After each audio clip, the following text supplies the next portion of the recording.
बात करते हैं उत्तर प्रदेश में चल रही कांवड़ यात्रा को लेकर, जिस पर नेम प्लेट वाला मामला गरमाया हुआ था। अब सुप्रीम कोर्ट ने मामले में आदेश दिया है कि दुकानदारों को अपनी दुकानों पर लाइसेंस और रजिस्ट्रेशन से जुड़े दस्तावेज लगाने होंगे।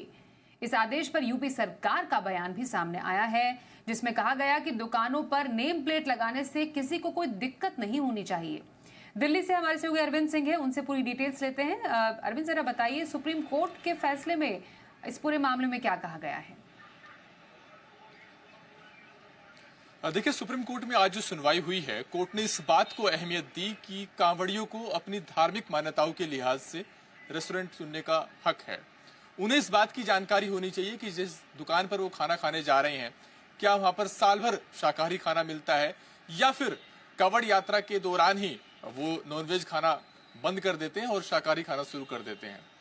सुनवाई के दौरान जो इस मामले में याचिकाकर्ता थे, उनकी तरफ से कहा गया कि दुकानों के बाहर क्यूआर कोड लगाने की जो निर्देश जारी किए गए हैं, उनका मकसद ये है कि क्यूआर कोड स्कैन के जरिए दुकानदारों की धार्मिक आधार पर पहचान का खुलासा हो।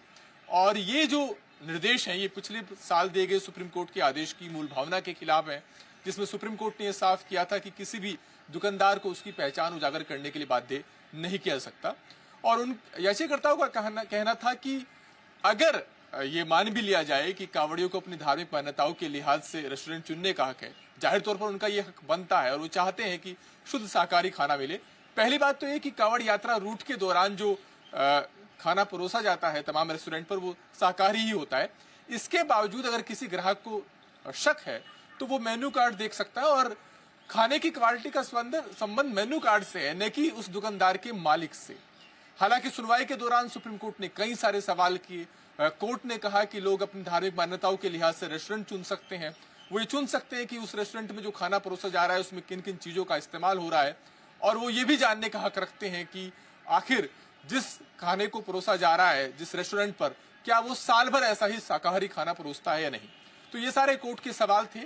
बहरहाल अंतिम में जो कोर्ट ने अंतरिम आदेश लिखवाया, उसमें कोर्ट ने कहा कि चूंकि कांवड़ यात्रा अब खत्म होने जा रही है, लिहाजा हम अंतरिम आदेश जारी कर रहे हैं और हम ये कह रहे हैं कि जो कांवड़ यात्रा रूट पर जो दुकानदार हैं, जो रेस्टोरेंट मालिक हैं, वो अपना लाइसेंस और जो रजिस्ट्रेशन का सर्टिफिकेट है वो प्रदर्शित करेंगे। जहां तक क्यूआर कोड को लगाने को लेकर के जो दिशा निर्देश थे, उन पर याचिकाकर्ताओं की मांग थी, उस पर सुप्रीम कोर्ट ने कहा कि अब इस स्टेज पर कोर्ट कोई दखल नहीं दे रहा है। इसका मतलब ये कि कोर्ट ने फिलहाल बाकी मसलों पर अंतरिम आदेश देने से मना कर दिया और साथ ही ये कहा कि लाइसेंस और सर्टिफिकेट दिखाना होगा दुकानदारों को जो उस वक्त कांवड़ यात्रा रूट पर अपनी दुकान या रेस्टोरेंट चला रहे हैं। जी, बहुत धन्यवाद करेंगे अरविंद इस पूरी खबर पर ज्यादा डिटेल्स देने के लिए।